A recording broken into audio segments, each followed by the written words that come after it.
donné, il a commencé à nous menacer que si on ne le suivait pas, il allait nous tuer. Shalom à tous et à toutes. Aujourd'hui, je vais partager mon témoignage après plus de 30 ans.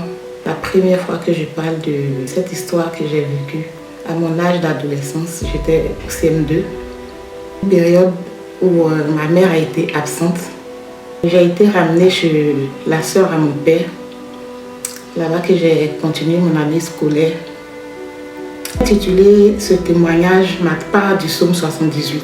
Psaume 78 parce que cette parole nous dit ce que nous avons entendu, ce que nous savons, ce que nos pères nous ont raconté. Nous ne le cacherons pas à nos enfants. Moi, je vais raconter ce que je sais, ce que j'ai vécu, ce que j'ai entendu dans ce témoignage. Alors, j'ai été chez la sœur à mon père pendant que ma mère était absente. Et cette période-là a été une période difficile pour moi. C'est la première fois que j'en parle. Mes parents n'ont jamais su ce que j'ai vécu pendant cette période. J'étais au CM2 et il y avait un événement à l'école. La période où souvent les maîtres disaient les conseillers doivent passer, les inspecteurs doivent passer à l'école où on préparait tout le monde pour les recevoir. Et ce jour-là, j'étais avec une de mes amies de classe. On est non loin de la classe, on attendait que les conseillers ils arrivent. Et pendant qu'on attendait, il y a un monsieur qui s'est rapproché de nous. Il nous a posé la question de savoir qu'est-ce qu'on faisait là où on était. On lui a répondu qu'on attendait l'arrivée des conseillers et des inspecteurs. Il nous a dit, bon, comme ils ne sont pas encore arrivés, venez m'accompagner. Et nous, on a pensé que c'était un maître qui est des autres classes. Et on a suivi le monsieur. Il nous a envoyé quelque part. C'était comme dans une brousse, une forêt. Ceux qui sont en Côte d'Ivoire, ils connaissent un peu la forêt du Banco. Mais ce n'était pas la forêt du Banco, c'était une autre forêt. Au fur et à mesure que le chemin s'allongeait, on avait commencé à se plaindre, mon ami de classe et moi. Donc on était contraints de le suivre. Et on est arrivé dans une brousse. Et le monsieur a abusé de nous. Il était des innocentes, il a abusé de notre naïveté et il nous a envoyés dans cette brousse. Et on ne pouvait pas se défendre parce qu'il nous a dit que dans cette brousse, il y avait des gens qui tuaient et que si on criait, ces personnes allaient venir. Ma mère n'était pas là, mon père non plus n'était pas là. Il a fini d'abuser de nous, il nous a laissés dans cette brousse-là. On ne trouvait pas le chemin. Tout était noir parce que c'était vraiment la forêt. Tout était noir, on ne trouvait pas le chemin. À un moment donné, un monsieur qui est venu, qui avait sa torche, il nous a éclairés. Parce que quand le monsieur a fini d'abuser de nous, il a fui. Il nous a laissés et nous on a commencé à chercher le chemin pour avoir la ville, pour trouver la ville parce qu'on était dans une brousse. Et un monsieur qui est venu, il a mis la lumière, il lui a dit simplement qu'on était perdu, on ne retrouvait pas le chemin. C'est comme c'était un ange qui était venu parce que ce coin-là était réputé pour un coin qui était vraiment dangereux. Donc ce monsieur-là nous a guidés, il nous a laissés au bord de la route et nous sommes partis. Je suis partie. Il était déjà tard, tout le monde dormait. Personne ne m'avait cherché. Je suis rentrée comme si de rien n'était. J'ai croisé une de mes soeurs qui m'a demandé « Toi, tu viens d'où ?» D'une manière un peu désintéressée. Je n'ai pas eu le courage de répondre. Je suis rentrée dans la chambre, je me suis couchée.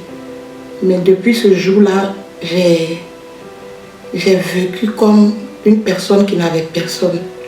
J'étais sans repère parce que je venais de vivre quelque chose de douloureux et il n'y avait pas ma mère pour m'entendre.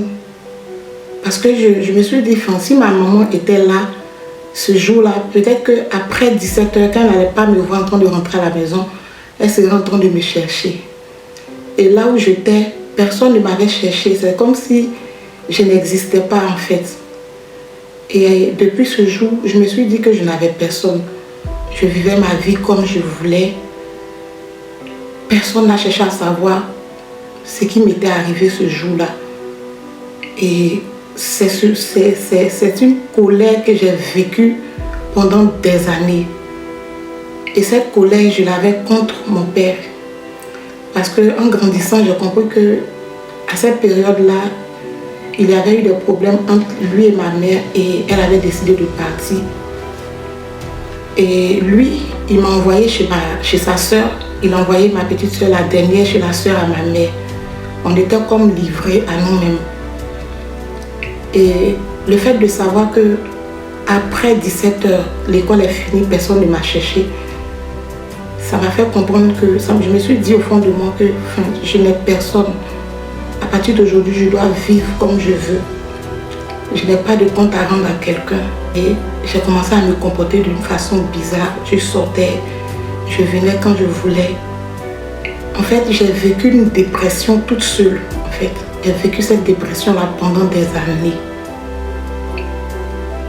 Cette dépression pendant des années parce que ce monsieur-là, ce qu'il nous avait fait ce jour-là, j'évite les détails dans cette vidéo parce que c'était cruel. Ce monsieur-là nous a arraché notre innocence. Et c'était vraiment douloureux. Souvent quand je dormais, je revoyais la scène. J'ai souffert pendant des années avec cette situation que j'ai vécue. Et personne ne l'a su. Personne ne l'a su jusqu'à ce jour. Même là où je suis en train de parler, ce sera la première fois que mes soeurs, mes frères, mes parents entendent ce que j'ai vécu ce jour. Ce que je veux dire aujourd'hui, c'est vraiment de faire attention à nos enfants dans nos maisons. Mais vraiment. Parce que c'est comme si je restais, si ce monsieur-là était allé plus loin que ça, peut-être que si quelque chose de plus grave nous arrivait, ceux avec qui je vivais à cette période, ils allaient se rendre compte que le matin quand ils seraient réveillés. Parce que personne n'a fait attention. Personne n'a fait attention à mon absence. Personne. Je suis sûre que si ma mère était là, j'allais venir trouver des personnes attroupées devant la porte en train de me chercher. Mais ce jour-là, je suis rentrée. Et ma plus grande douleur était de savoir que j'avais disparu. Parce que c'était un enlèvement, ce qui est arrivé. Mais quand tu vis quelque part où tu n'es pas là où tu dois être, c'est sûr que des choses vont t'arriver et les gens ne feront pas attention. J'ai vécu ce viol-là pendant des années. Je n'avais jamais dit à qui que ce soit que cela était arrivé. Et je ne vous dis pas les traces que ce passage-là m'a laissé en fait.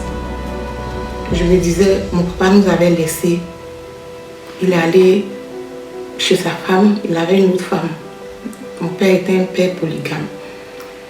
Il nous avait laissés livrés à nous-mêmes.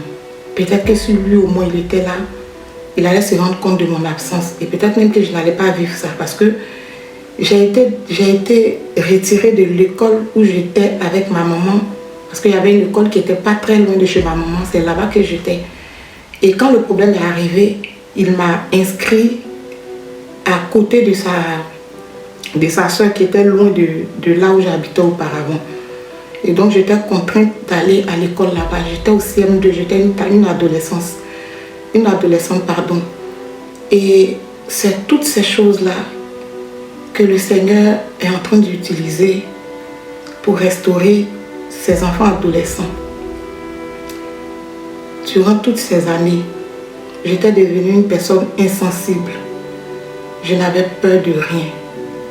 Je ne comptais sur personne et je n'avais peur de rien. Mes parents ont toujours trouvé que j'étais différente.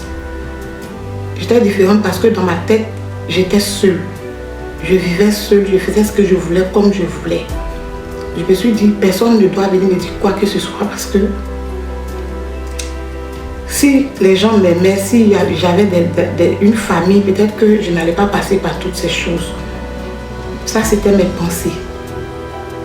Après cela, je suis restée dans cette famille-là, chez la soeur de mon père pendant des années. Et tout le monde me reprochait mes sorties, ma manière de me comporter. Personne n'a jamais eu la pensée de me poser la question, mais pourquoi est-ce que tu te comportes comme ça? C'est-à-dire, il n'y a jamais eu une personne qui a été à mon écoute, une personne qui a essayé de communiquer avec moi pour savoir les raisons de mes réactions. Quand je me lève le matin, je prends ma douche, je suis dehors. Quand je rentre, c'est pour dormir.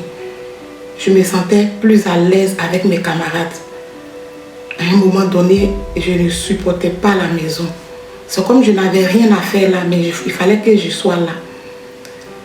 Après, ma maman est revenue du village, elle était là, mais moi j'étais obligée de rester là-bas parce que c'est là-bas que je continuais d'aller à l'école. J'ai eu mon entrée en 6e là-bas et j'étais là-bas. À un moment donné, bon, j'étais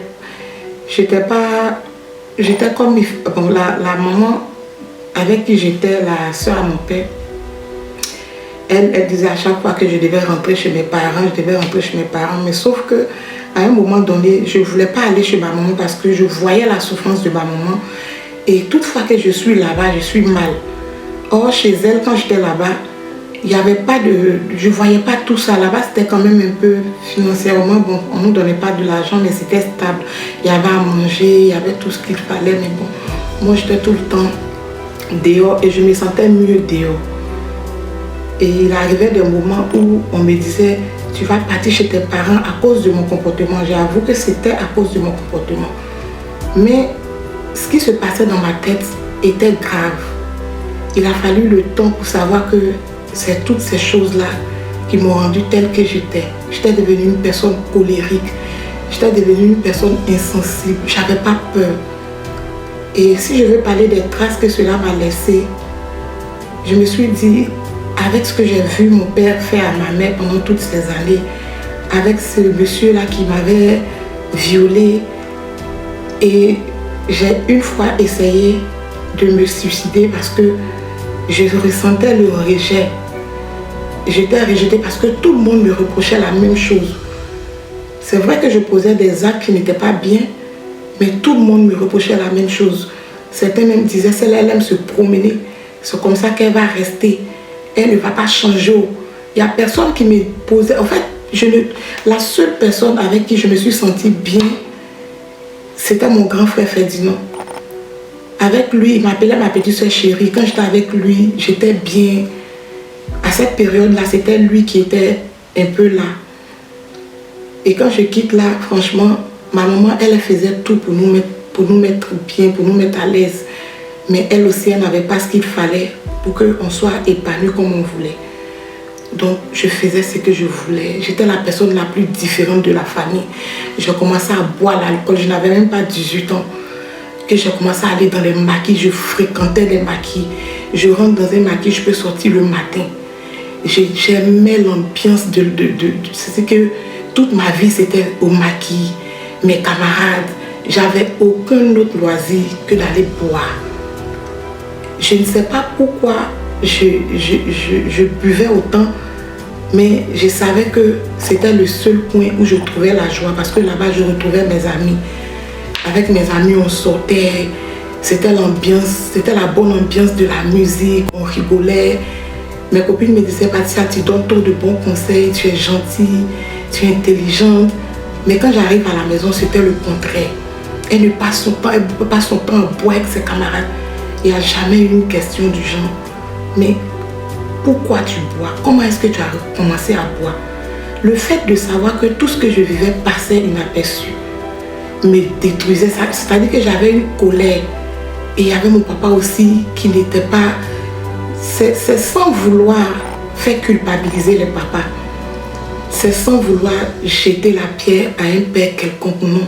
Je suis en train de rendre le témoignage, expliquer les raisons de tout ce que j'ai vécu et pourquoi je les ai vécus. Parce qu'une chose est de donner le témoignage, mais une chose est de reconnaître aussi les actions qu'on a posées. Et moi, je reconnais que je faisais des choses qui n'étaient pas bien, je n'écoutais personne, je sortais, j'étais la personne qui va venir faire de ces coupes de cheveux. J'étais différente de mes soeurs, différente de mes soeurs. Je faisais tout ce qui n'était pas bien. Mais ce qui me poussait à faire ces choses, c'était le fait de me dire que je n'avais personne. Donc moi seule, je me suis donné une certaine liberté. Je me suis dit, Patricia, tu ne vas pas ramener un problème à la maison qui va t'emmener en prison. Tu ne vas pas ramener un problème de dette à ta maman parce qu'elle n'a pas les moyens de les rembourser. Mais tu vas vivre comme tu as envie de vivre. Parce que de toute façon, il n'y a personne qui s'intéresse à ce que tu vis. Voilà, j'étais dans une maison où c'était chacun pour soi, Dieu le pousse. Il y avait à manger à midi, Mais moi, je mangeais pratiquement pas à la maison parce que je sortais tout le temps et tout. Si toi aussi tu as un témoignage à partager, tu peux nous contacter sur Instagram. Tu peux aussi liker, commenter et partager. À bientôt chez Mempes Coach.